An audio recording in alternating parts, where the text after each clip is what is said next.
फिनवेल level के इस video में आपका स्वागत है। आज का हमारा टॉपिक है रीट यानी कि real estate investment trust. REIT क्या होते हैं? रीट ट्रस्ट या कंपनीज हैं जो कि रियल एस्टेट में रेंटल इनकम के लिए इन्वेस्ट करते हैं। ये जनरली कमर्शियल प्रॉपर्टीज़ में ही निवेश करते हैं। रीट्स प्रॉपर्टी में निवेश करके रेंटल इनकम जनरेट करते हैं। रीट्स में निवेश करना वैसा ही होता है जैसा म्यूचुअल फंड में निवेश करना। म्यूचुअल फंड में फंड मैनेजर निवेशकों के बिहाफ पर इक्विटी, गोल्ड या डेट में निवेश करता है। रीट में फंड मैनेजर निवेशकों के बिहाफ पर रियल एस्टेट में निवेश करता है। रीट्स के प्रकार: पहला, इक्विटी रीट्स, यह कमर्शियल रेंटल प्रॉपर्टीज में निवेश करता है। दूसरा, मॉर्गेज रीट्स, यह रियल एस्टेट जो रेंट जनरेट कर रहा है उसे फाइनेंस करके उसके ब्याज से अर्निंग करता है। रीट्स में निवेश करने के क्या फ़ायदे हैं? सबसे पहला, स्मॉल अमाउंट, आप इसमें एक छोटा अमाउंट भी निवेश कर सकते हैं। प्रॉपर्टी में निवेश करने के लिए आपको एक बड़े अमाउंट की ज़रूरत होती है, किंतु रीट्स के थ्रू आप एक छोटा अमाउंट भी निवेश कर सकते हैं। इसमें मिनिमम अमाउंट जनरली 50,000 रुपये होता है। दूसरा, इंडिविजुअली निवेश करके आप प्रॉपर्टी में बहुत ज़्यादा डाइवर्सिफिकेशन नहीं ला सकते, क्योंकि इसमें एक बहुत बड़ा अमाउंट निवेश करना पड़ता है। किंतु रीट के थ्रू निवेश करके आप आपके निवेश को डाइवर्सिफाई कर सकते हैं। रीट में जो निवेश होता है वो दूसरी एसेट क्लास जैसे गोल्ड, शेयर्स, उनसे बहुत ज़्यादा प्रभावित नहीं होता है। तीसरा, हैसल फ्री, रीट में निवेश करके आप मेंटेनेंस, रेंट एग्रीमेंट आदि झंझटों से मुक्त हो जाते हैं। चौथा, राइट प्रॉपर्टी, सही प्रॉपर्टी ढूंढना काफ़ी मुश्किल होता है। कुछ ही लोकेशंस ऐसी होती है जिन पर आपको अच्छा रेंट मिलता है, उन्हें ढूंढ पाना एक इंडिविजुअल के लिए मुश्किल होता है। पांचवा, प्रोफेशनल मैनेजमेंट, फंड मैनेजर एक अनुभवी और स्किल्ड पर्सन होता है जो रियल एस्टेट मार्केट को अच्छे से समझता है, और जब आपको फंड मैनेजमेंट का गाइडेंस मिलता है तो आपका पोर्टफोलियो अच्छा परफॉर्म करता है। छठवा, लिक्विडिटी, रीट में आप कभी भी बेच सकते हैं और कभी भी खरीद सकते हैं, किंतु रियल एस्टेट में मार्केट इतना लिक्विड नहीं होता है। आप अगर अपनी प्रॉपर्टी बेचना चाहेंगे तो उसमें हो सकता है काफ़ी समय लगे। सातवां, रेगुलेटेड बाय सेबी, सभी रीट्स सेबी द्वारा रेगुलेटेड होते हैं जैसे कि म्यूचुअल फंड्स, जो कि निवेशकों के हित में होता है। आठवां, ट्रांसपेरेंसी, सभी प्रॉपर्टीज़ की डिटेल्स, उनका ऑक्यूपेंसी रेशो, क्लाइंट्स, निवेशकों को बताए जाते हैं।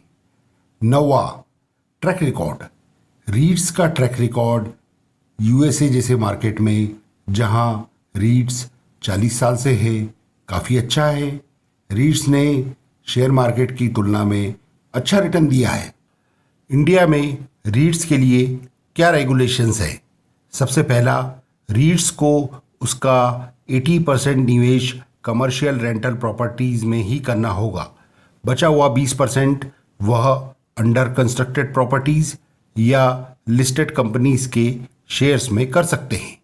दूसरा, उसे उसकी कमाई का 90% निवेशकों में डिस्ट्रीब्यूट करना होगा साल में 2 बार। तीसरा, उसे कंपलसरी स्टॉक एक्सचेंज पर लिस्ट करना होगा। इंडिया में 3 लिस्टेड रीट्स हैं।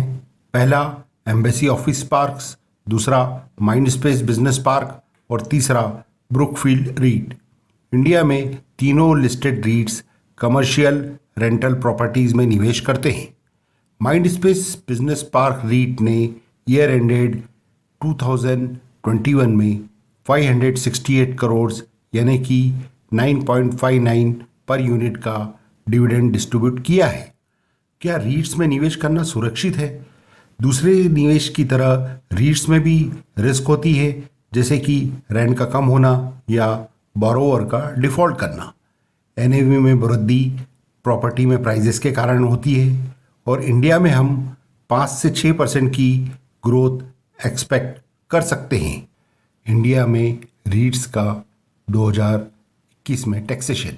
रीट्स का डिविडेंड निवेशक की इनकम में जोड़ा जाता है और उसके इनकम टैक्स के स्लैब के हिसाब से उसे टैक्स पे करना होता है। रीट्स में अगर 1 साल के पहले आप पैसा निकालते हैं तो उसे शॉर्ट टर्म कैपिटल गेन माना जाता है और 15% की रेट से टैक्स होता है।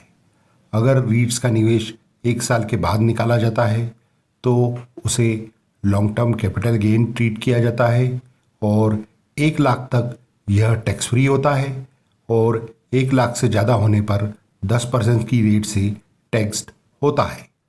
इंटरनेशनल रीट्स फंड ऑफ फंड का टैक्सेशन 3 साल के पहले पैसा निकालने पर short term capital gain treat होता है और निवेशक के इनकम टैक्स स्लैब के हिसाब से टैक्स्ड होता है।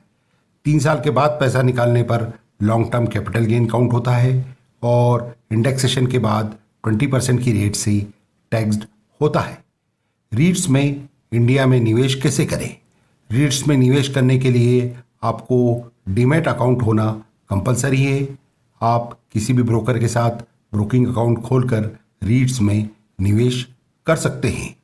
आप रीट्स में म्यूचुअल फंड्स की फंड ऑफ फंड स्कीम में भी निवेश कर सकते हैं।